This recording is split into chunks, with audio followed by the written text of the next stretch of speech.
Hello and welcome to We the People Prepping once again. My name is Dan, for those of you that don't know already. Let's talk a little bit about, in an SHTF, antibiotics aren't going to be readily available.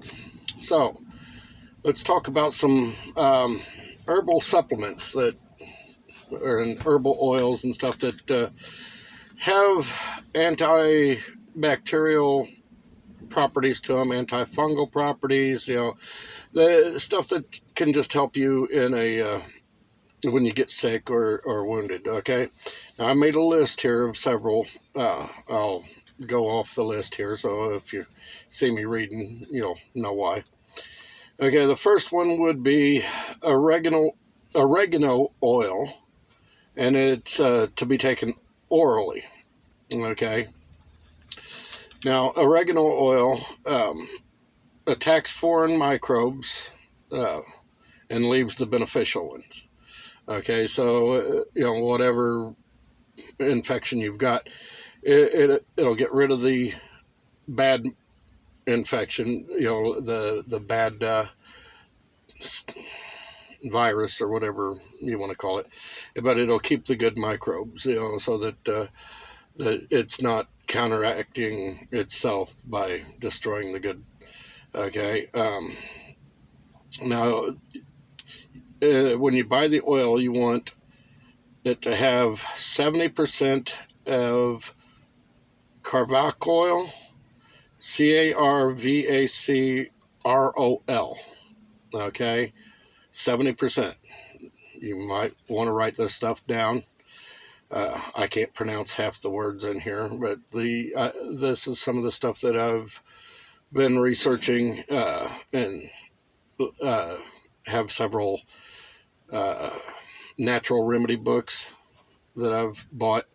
The next one is a flower, which I cannot pronounce. It's ECHINACEA. Okay. This can be used as you crush up the flowers, put it on a wound, okay, and it promotes faster healing of the wound and prevents infection of the wound site. Okay, now you can also get the oils to this, and here's some of the benefits. It destroys some of the deadliest bacteria out there, okay, like MRSA and staph. This is a good thing to have because staph infection can kill you quick. Okay. Let's see. I know my grandfather got a staph infection after he had a heart attack, and the staph infection is what killed him. Okay. Garlic. Of course, everybody knows garlic is a great antioxidant, but it's also a great antibiotic. It was used during flu outbreaks, like the Spanish flu and stuff like that, as an antibiotic. It has several antibiotic and antimicrobial, I'm tongue-tied tonight, and antiviral properties to it. So, and on top of that, garlic, if you eat a clove of garlic, it actually helps to reduce your blood pressure. Okay, so it has a lot of benefits to garlic.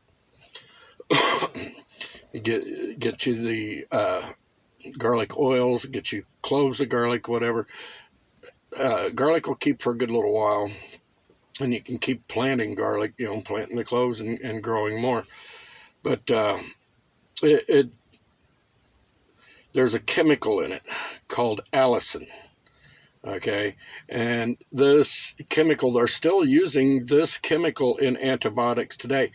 It is a naturally found chemical that's in the oil that helps to kill microbes and viruses and stuff like that. So garlic's always a good thing to have on hand. I like garlic. I put a lot of garlic in my pastas. I love garlic, and I use minced garlic. I don't buy the dehydrated powder or nothing like that. I actually buy the cloves, and I make my own minced garlic. It's really good. Anyhow, moving on. Neem oil. This is for skin infections, basically. Stuff like, well, it helps with acne. Neem oil has a natural antibody that fights the acne infections, and it will help to clear up dermatitis as well. So keep that in mind if you suffer from dermatitis or anything like that. This is a good thing to put on it, is the neem oil. Thyme oil. Okay. Thyme oil, antifungal and antiprotozoal. It's basically one of the world's strongest antioxidants as well. Okay. Now, this can be taken internally and used externally as well. Ginger root. Okay. Not too many people know about it, but it is a great pain reliever. Okay. It has, I can't remember the name of the chemical. I should have wrote it down. But there's a chemical in it that actually helps to numb the pain receptors. Okay. So it's great for if you get hurt or whatever, you take some of the ginger root, and it will help. And it has when you take it internally, it also is beneficial for bacterial diarrhea. We during Vietnam and all of our previous wars, we've had a problem with dysentery, which is bacterial diarrhea. Okay, so in a shift situation, more than likely you're going to get bacterial diarrhea. I hate saying that word. Dysentery. Let's just we'll stick with that word. Odds are you'll get dysentery during a shift situation from foods that you've ate, or water that you may not have gotten purified as good as you should have. Just there's lots of ways to get dysentery, but ginger root helps to cure dysentery. Okay. Here we go. We got cinnamon. Okay, a lot of people don't realize cinnamon has several antibacterial properties to it.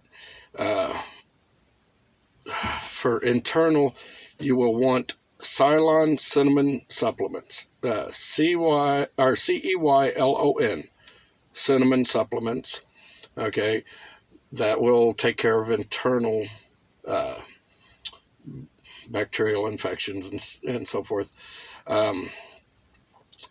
Now, for external, you will want bark oil cinnamon to rub on the skin to get rid of any infections, help treat cuts and so forth, stuff like that. We'll move on to the next one. This one's one people have probably heard about but don't think a whole lot of.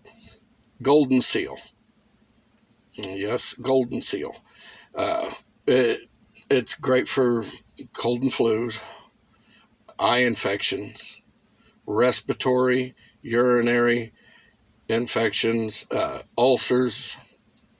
It can actually be used to treat vaginitis and gonorrhea. Okay, so keep that in mind if you get an STD during the SHTF situation.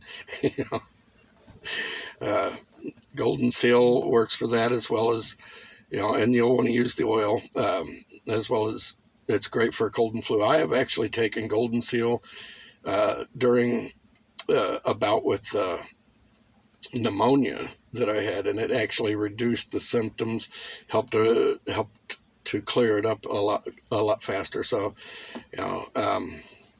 it's a good one to keep on hand. Peppermint oil, okay? It's good for gastral infections. It works good for nausea. I know that. I've used it for nausea before. And it's a fever reducer, okay, which will help if you get the flu. One of the worst parts of having the flu is that fever that gives you the chills and all of that, so keep that in mind. And peppermint oil works on a lot of different skin conditions, dermatitis and so forth.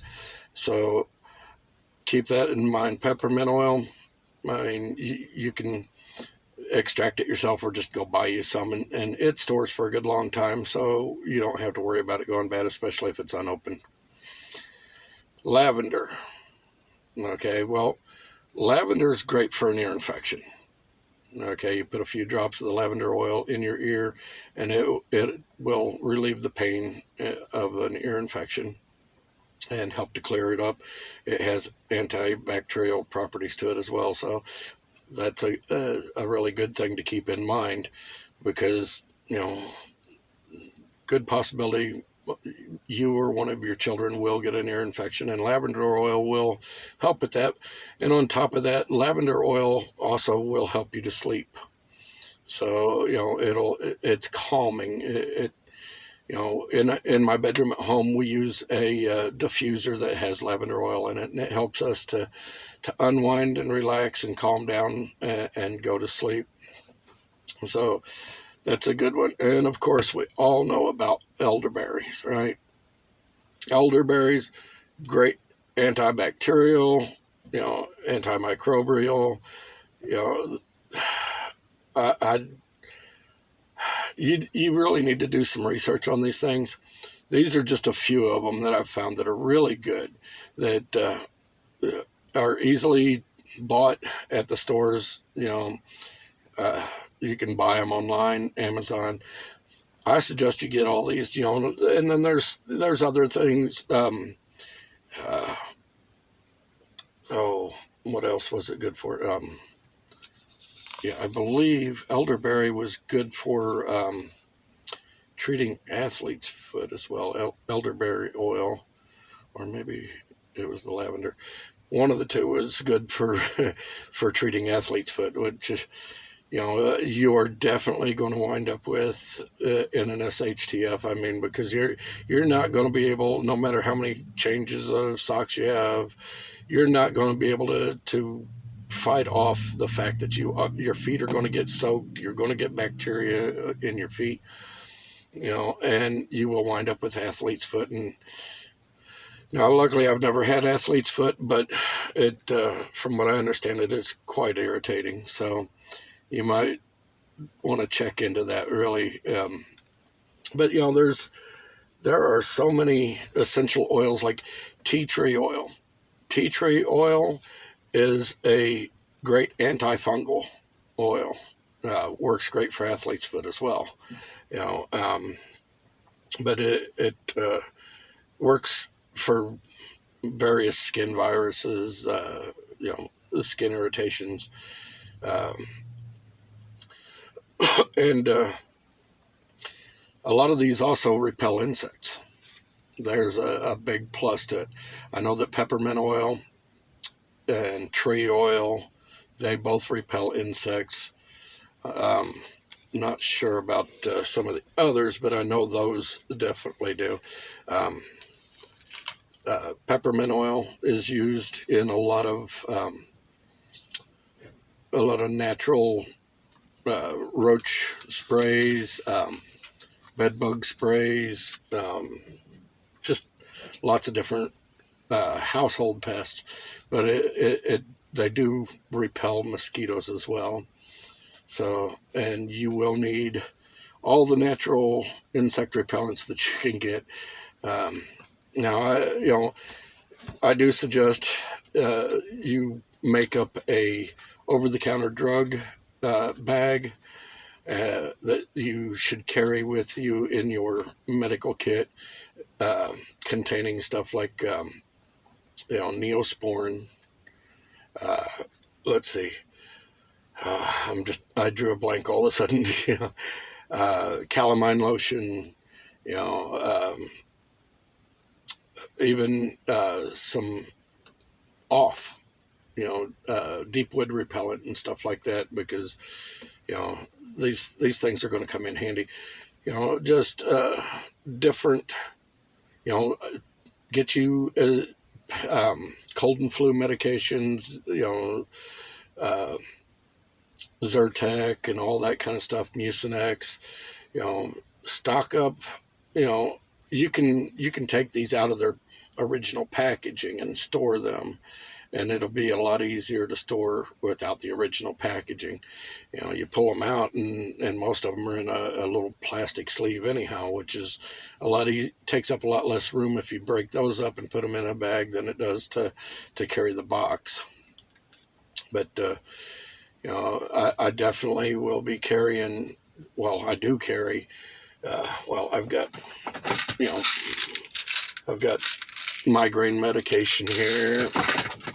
Oh, put some Liniments in there as well. Got several medications up here. Vitamins even that I take. Glucosamine and chondroitin. Okay, I take this to help to alleviate the arthritis.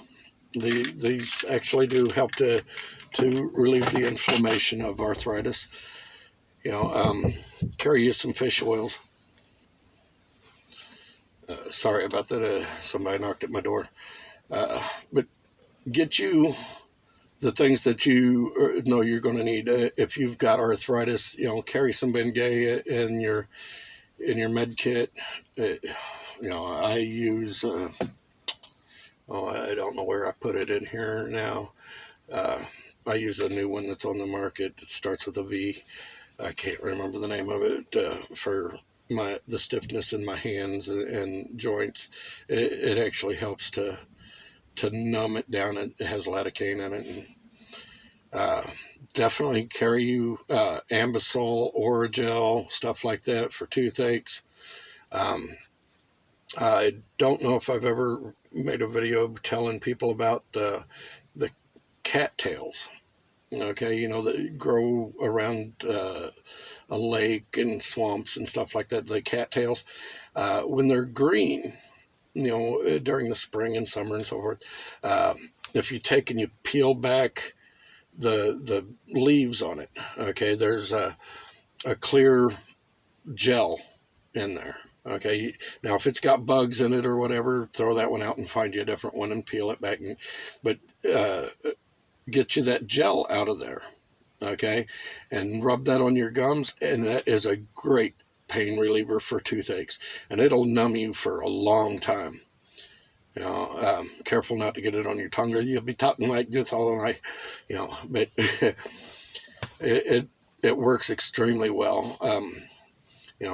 Unfortunately, not really available in late fall through until spring again. But during the spring, summer, and early fall, you can find cattails pretty much anywhere around where there's a lake, a pond, and you can get that gel, and you can harvest that gel out of there even, and store it up.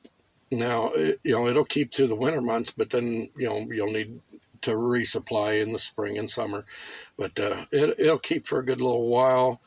Once it starts to change color, then it's time to get rid of it. But it's a great numbing agent. I've used it several times when I've had toothaches out here on the road. I'll drive by a lake or something, and I'll see some cattails, and I got a tooth that's hurting, and I don't have any Oragel or anything with me. I will stop, and I will go out there, and I will collect some of that gel out of the cattails and put it on my gums, and it will knock out the pain for hours.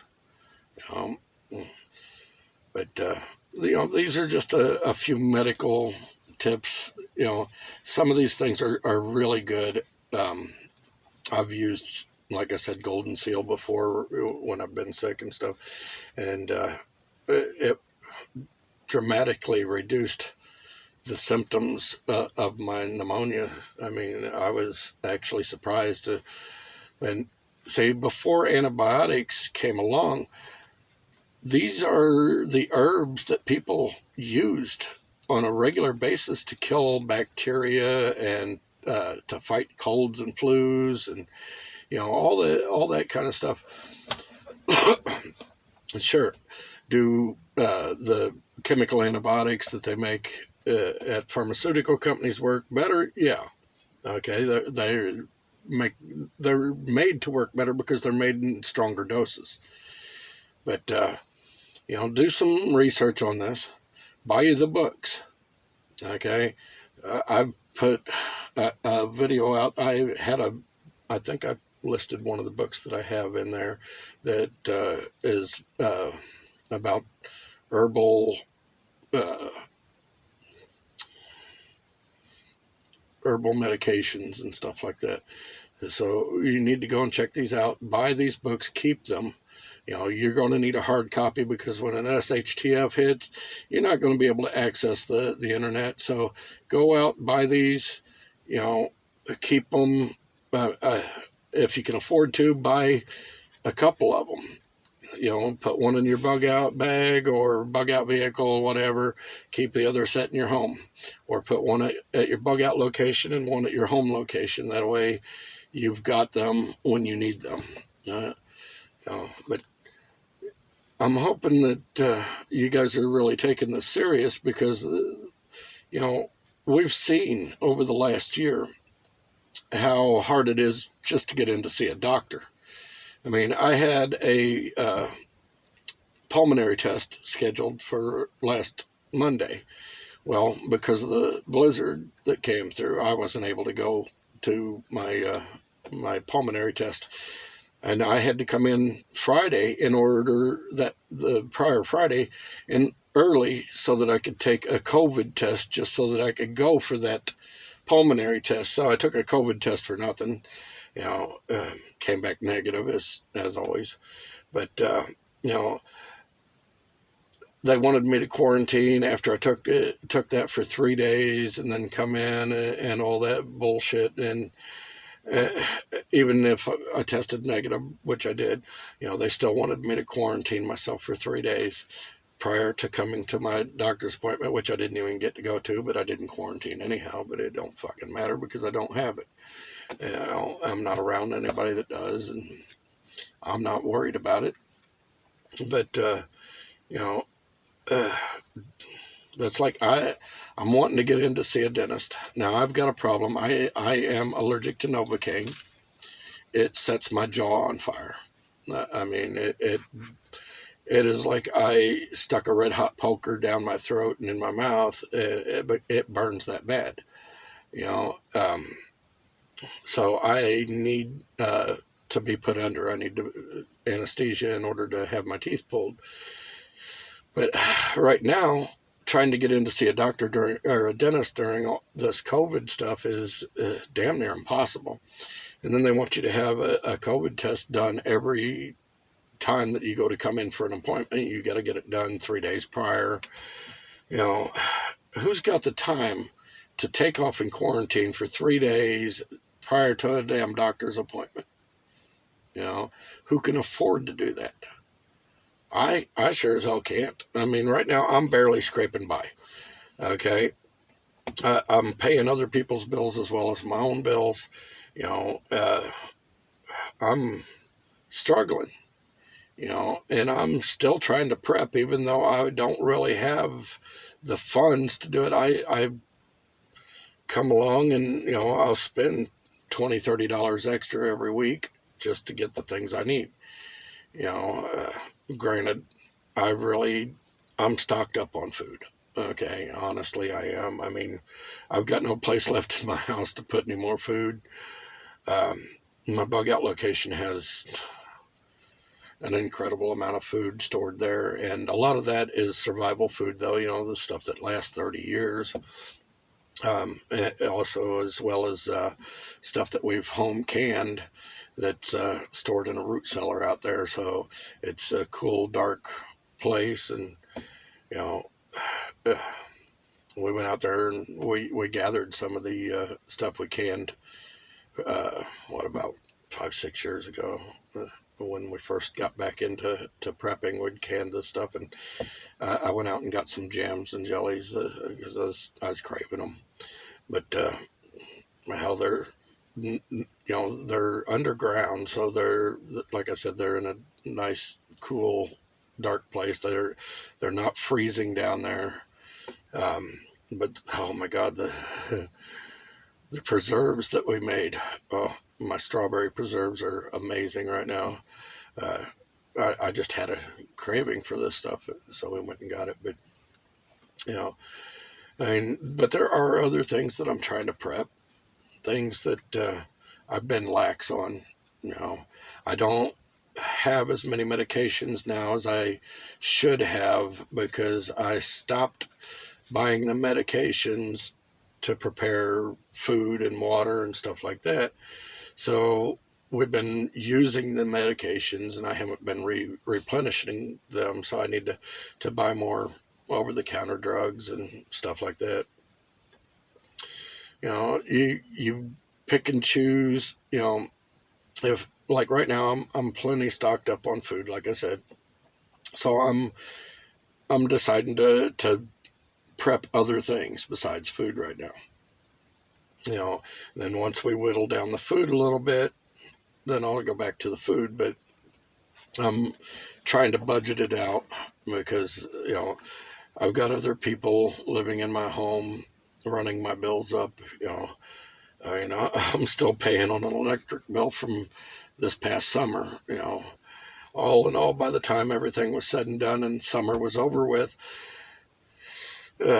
my bills for the electric ranged around $3,000, which I had to basically get a loan, well, not a loan, but a payment plan on. So that's costing me an extra $150 a month right there on top of my regular monthly bill. So, we do what we can in a situation like this. Now, if my home were set up more, I've been worried more about my bug out location than I have my home. So my bug out location has plenty of solar power and all that, but my home doesn't, and I'm paying the price for it. But anyhow, I'm rambling on. This is Dan with We the People Prepping.